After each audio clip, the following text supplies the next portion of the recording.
All right, welcome back to another episode of tactical turf. आज हम बात करेंगे जनवरी विंडो ट्रांसफ़र की, some of the hot hot rumours that we have come across till now. थोड़े rumours already concrete हो चुके हैं और थोड़े rumours are on the verge of getting done. तो will talk about a few of them and hopefully I think you guys will get to know a lot about which player is going to which team. Kvicha Kvaratskhelia, 23-year-old Georgian player, as of 2 hours ago Fabrizio Romano ने confirm कर दिया है कि वो जा रहे हैं PSG को। All the contracts have been signed and medical test रहेगा उनका इस हफ्ते। पीएसजी के director Luis Campos already verbally agree कर चुके थे क्वारत्स्केलिया के टर्म्स को on Monday itself, but then now on paper the deal is done.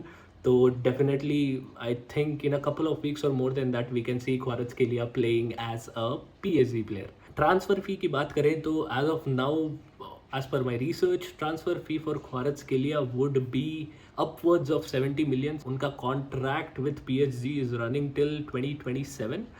70 million के साथ थोड़े एड ऑन्स भी हैं, तो 70 मिलियन बेस सैलरी बोल रहे हैं and then we don't know how much more he is gonna get on top of that as bonus and additional signing bonuses. Kvaratskhelia और नापोली के बीच में बहुत सारी टेंशन्स चल रही थी। क्यों चल रही थी? It's because of Kvaratskhelia's contract. उनका कॉन्ट्रैक्ट नापोली के साथ था 2027 तक and then at the same time उनका वेज स्ट्रक्चर बहुत अजीब था। I don't know why at that time when Napoli signed him. I don't know whether he was a big player. I think 2022-2023 season में जो उनका एक pair up था Victor ओशिमेन के साथ, that was one of the banger of a performance which elevated his entire profile in front of the world. उससे पहले जब क्वारत्स्केलिया नापोली के प्लेयर थे, उनका वेज स्ट्रक्चर बहुत कम था। Even now I think they have tried a lot to kind of amend Kvaratskhelia's contract in terms of a wage structure, but somewhere Napoli has not agreed to that till now. Kvaratskhelia is the 19th highest paid Napoli player. क्वारत्स्केलिया का worth and उनकी salary definitely match नहीं कर रही है यार। Players ऊपर के देखिए आप, थोड़े तो नाम सुने भी नहीं है मैंने फॉर श्योर। तो definitely I know for a fact कि like this is not the right compensation for क्वारत्स्केलिया।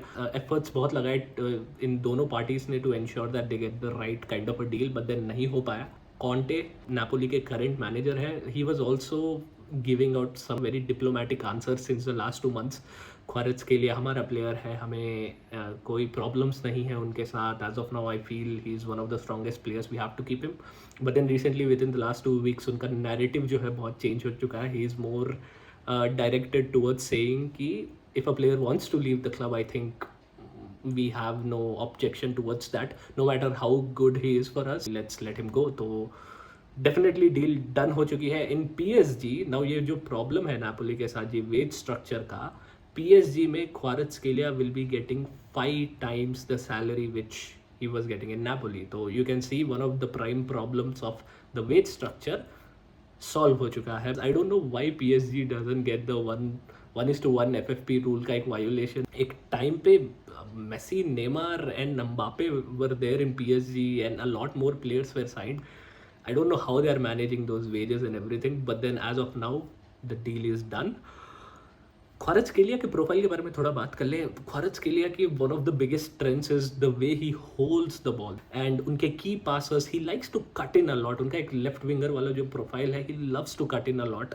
तो I think within PSG as of now एक सेकंड स्ट्राइकर का रोल वो प्ले कर सकता है। पीएसजी के लेफ्ट विंग पोजीशन पे we already have Barcola and Barcola is on fire. I mean जितने मैचेस मैंने उनके देखे हैं, Barcola is like doing insane. तो I don't think they will try to manage both of them on the left wing. Kvaratskhelia को maybe they will try to bring in and give him that second striker और striker वाला role, I hope so. But then, of course, Luis Enrique, जो coach हैं PSG के, he will definitely bring out all of these players from him. Definitely would love to see how Kvaratskhelia plays within PSG. This will bring in a lot of momentum and promise for the entire squad. So yeah, I think PSG would be a team to follow going forward. Second transfer news is related with Chelsea's Christopher Nkunku। Christopher Nkunku, as पर multiple reports ये बोला जा रहा है कि उन्होंने already Chelsea को बोल दिया कि he wants to leave the club in this January window. And at the same time एक और न्यूज स्ट्रैंड ये भी है कि he has already agreed on a personal term with Bayern. Bayern as of now वो लोग club to club talks initiate कर रहे हैं and they want to execute a player swap option. Bayern के backup striker Matthias Tel, he is within the conversations of being swapped with Christopher Nkunku. दोनों players के contracts are running till 2029 within their respective clubs. Nkunku अभी 18 million earn कर रहे हैं Chelsea के समक्ष. I think that is one of the problems that I think Bayern will have currently, because Bayern as of now they're looking forward to extend Musiala, Alphonso Davies, Kimmich as well. तो इन सारे extensions के समक्ष and also having this wage load of Nkunku, that might be a problem. So I hope they have found a good strategy to kind of mitigate that risk. Matthias Tel ka wage is like around 4 to 5 million, so that will not be a problem for Chelsea to kind of have that player. दोनों players ने इस season कुछ ज़्यादा appearances नहीं किए हैं, दोनों players को उतना मौका नहीं मिला to show their potential. So I think both of them are somewhere not satisfied with the way things would go within their clubs. Matthias Tel की बात करें तो he has only made 2 appearances within Bayern, and Kane का एक जो backup striker का role वो play कर रहे हैं, बहुत ज़्यादा चांसेस नहीं मिलेंगे for sure, because Kane will be the primary option.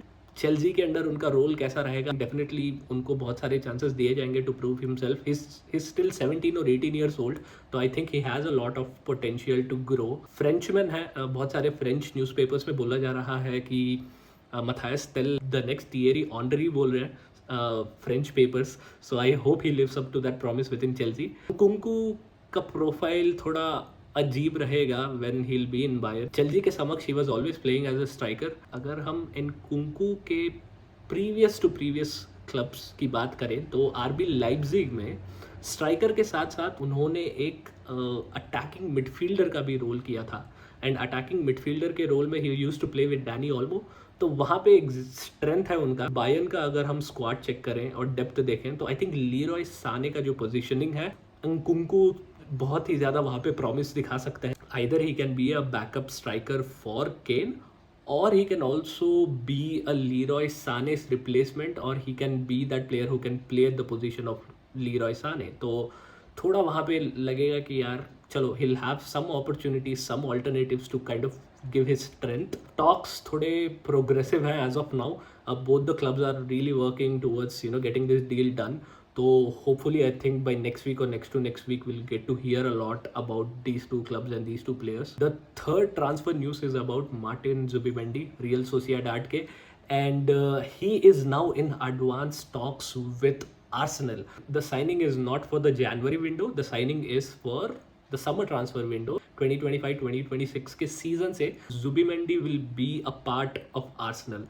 तो ये एक बहुत धमाकेदार न्यूज़ थी. आई थिंक नेगोशिएशंस अभी अंडर वे हैं with the player. They want to escalate this as soon as possible so that the deal is done within this window itself. थोड़े final की स्टेप्स बचे हुए हैं is what I have heard. Arteta का बहुत ही ज़्यादा involvement है इस प्लेयर को साइन करने के पीछे, because if we talk about Arsenal's current situation right now, Jorginho and also Thomas Partey, इन दोनों के कॉन्ट्रैक्ट्स एक्सपायर हो रहे हैं इन दिस जून 2025. तो they will be open on a lot of slots within the midfield section, and I think Zubimendi का एक involvement रहना is amazing. I think it's very good. If you guys haven't seen Zubimendi a lot, I would like to talk about him a bit more.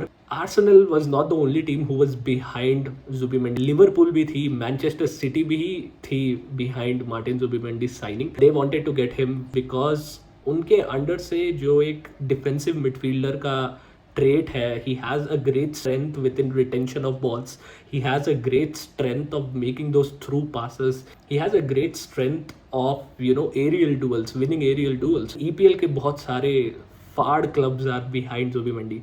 तो as of now उनका release clause is at 60 million euros, and Arsenal have triggered that release clause. Arsenal अगर Zubimendi को ला पाती है then the only open area for them would be to understand the attack situation. 1 घंटे पहले हमें पता चला कि Gabriel Jesus has gone through an ACL injury and उनका सीज़न अभी के लिए ख़त्म. नेक्स्ट सीज़न भी अगर वो आएंगे तो रिकवरी के हिसाब से I think he will miss most of the chunk of the next season as well. So I think Arsenal का focus for the next few months would be to also understand how they can strengthen their attack. Of course Bukayo Saka and Martinelli ये सारे players हैं, but then it would be great to get a good striker.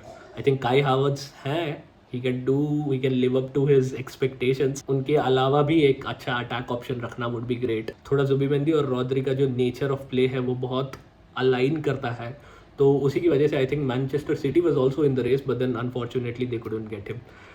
So yeah, I hope things go well with this Arsenal and Zubimendi transfer saga. I got to know, like I said, talks are in very advanced stage. तो again hopefully 2-3 हफ्तों में पता चल जाएगा कि will Zubimendi be a part of Arsenal from the season 2025 and 2026. The last transfer news is not a player specific news, but I would like to talk about AC Milan's dilemma right now. AC Milan as of now they are in the 8th position in Serie A.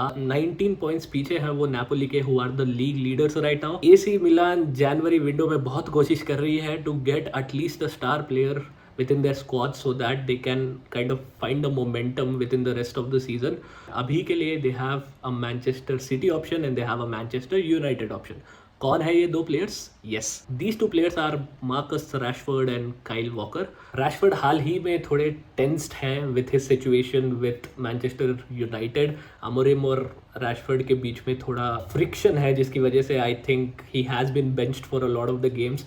Also थोड़ा Amorim को भी उनके ऊपर trust नहीं है as a player and as an integral part of Manchester United. Milan are very keen into getting an additional firepower like Rashford within the team. But one of the drawbacks or one of the hassles that they have right now is Rashford's wage structure.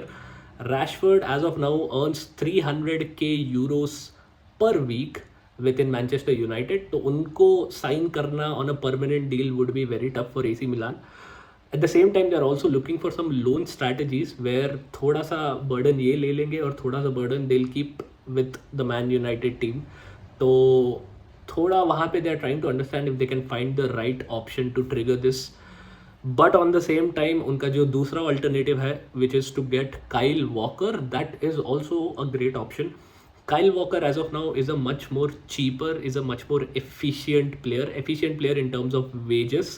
बहुत cheaper option है AC मिलान के लिए and थोड़ा defence की depth को भी increase कर सकते हैं Kyle Walker for sure. As of now they have Davide Calabria within AC Milan who has that right back organic position. तो अगर काइल वॉकर वो वाला पोजीशन पे आएंगे तो definitely he can provide some more strength. Manchester City में उनका season उतना अच्छा नहीं गया, but then at the same time I think Kyle Walker can still be a good promising player for AC Milan. As of now Rashford के profile में we already have Rafael Leao within AC Milan. They feel like they already have a great player there. So that kind of strengthens Kyle Walker's deal more. एक question तो ज़रूर आया होगा कि why not sign both the players? Apparently there is this rule called non-EU rule, जिसका मतलब ये है कि the players who are playing within the European competitions who are not considered as European citizens, उनका रहना टीम में would be a constriction. They can only allow 3 players within a team. So as of now AC Milan में we already have Emerson Royal as well as Pavlovic. Both of these players are non-EU players. So AC Milan only has one more open slot. Both of them are British players, so that's why I think this kind of an obligation is there, which would lead to them only considering one player for this move. I hope they get Kyle Walker. That would be a good way to see Kyle Walker perform in Serie A. And let's see how these options go ahead. So this was a quick summary of the January transfer windows hot rumors जो अभी मैंने present किया आपके सामने. Let me know what you guys think in the comment section. At the same time अगर video पसंद आया तो please go ahead and subscribe. Please go ahead and like the video. Please put your thoughts in the comments. Let me know how I can make these videos more entertaining for you guys. Let me know if there are any more transfers which I can cover. And yeah, hope you guys have a great time.